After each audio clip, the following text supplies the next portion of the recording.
All right, a couple of same-sex related stories, and they've been making news over the past couple of days, and we wanted to spend a few minutes on them. But the first one, the wedding over the weekend of New York City Council Speaker Christine Quinn to her longtime girlfriend. The wedding, it was notable for a couple reasons. Quinn, among the frontrunners for mayor next year, and when you say Dominic, probably the frontrunner right now. As of right now? Yep. And New York City never, obviously, has had an openly gay mayor. The wedding also noticeable for who attended. It was kind of a who's who when it comes to the state's political ladder. You had the governor there, you had Mayor Bloomberg, and a whole host of other electeds.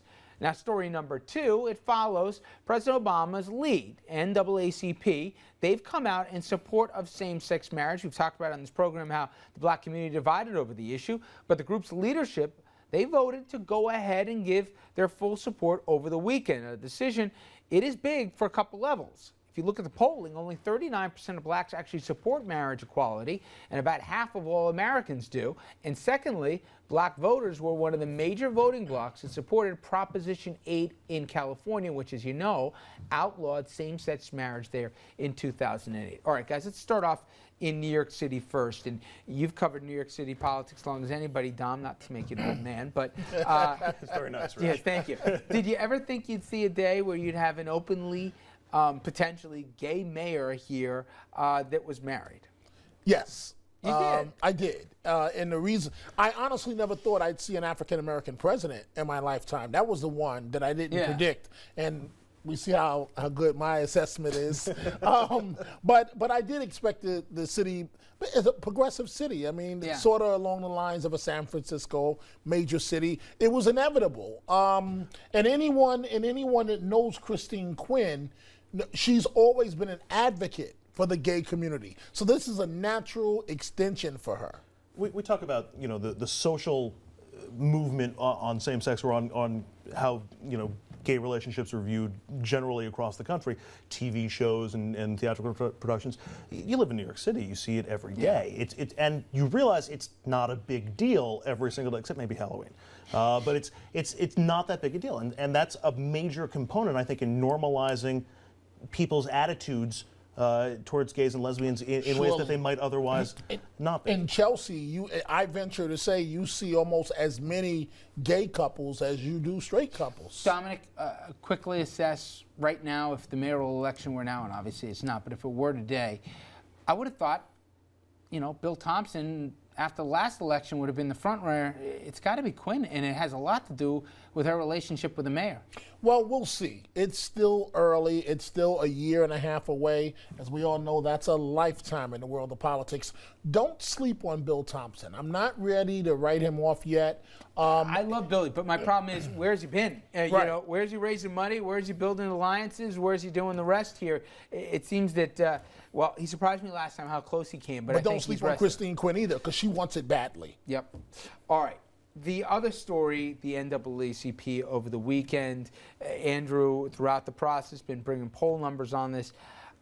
Maybe I shouldn't have been surprised that this happened, but nonetheless, I was surprised.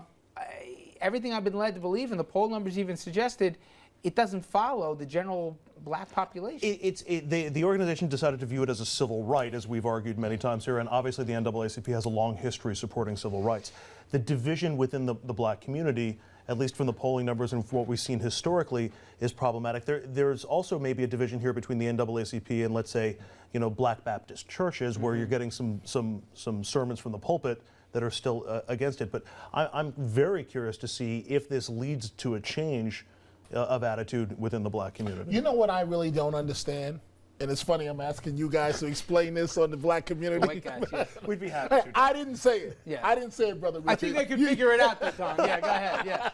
Yeah. What I don't understand, when you consider the long road, in all seriousness now, for African Americans when it comes to civil rights, how could you not be for civil rights for all? Well, listen, if we're being upfront, the black and the Jewish community. I mean, in the civil rights, if there were two groups that were more finely attached to the hip, from the Freedom Riders on down, and then look at some of the ugliness, not in the recent years, but even before that. Crown Heights. I mean, I mean, come on now. It's if we're going to be honest with each other, this stuff's been simmering for a while. That's always amazed me, and especially considering how well you and I get along. There you go. You would think that we could bridge that. No, there you go, brother Andrew. All right, but. Can we sing? Can we get Kumbaya? Does this though, Dom? And it was interesting because you saw some of this, and you also saw what Benjamin Jealous said, the head of the NAACP.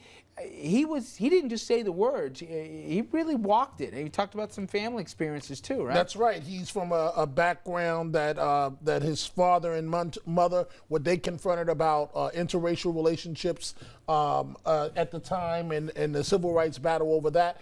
Again, I just don't get it, because according to this, only 39% of African Americans favor gay marriage. Yeah. I just don't get. Why are you so adamantly? Maybe I'm naive. I mean, within the Latino community, or I can speak from the Mexican Latino community. When I was in Texas, I was about to say, like, there's did I miss this, Andrew? Yeah. Well, I'm wearing every coat tonight. It's a combination of religious, but there was a cultural element. Almost a locker room mentality in some ways, with a certain machismo element, and I wonder how much that impacts on the social level. It's difficult because that's one of the last areas where everybody looks for cover politically. We know this, right? Everybody looks for an excuse to either vote for something or to support something or to not oppose it.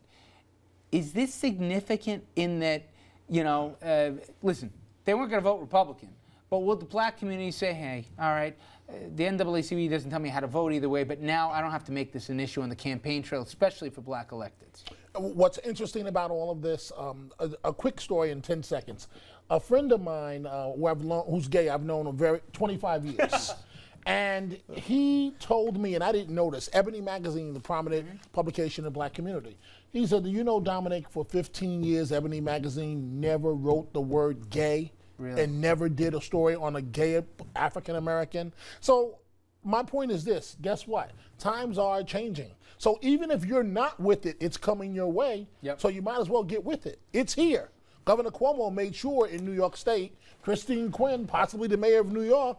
I wonder if this politically might change numbers in, let's say, North Carolina, one of the places we immediately looked at when Obama came out in favor of same-sex marriage. If that helps keep some of the black vote in his column, or at least enthusiastic, it might make a difference. All right.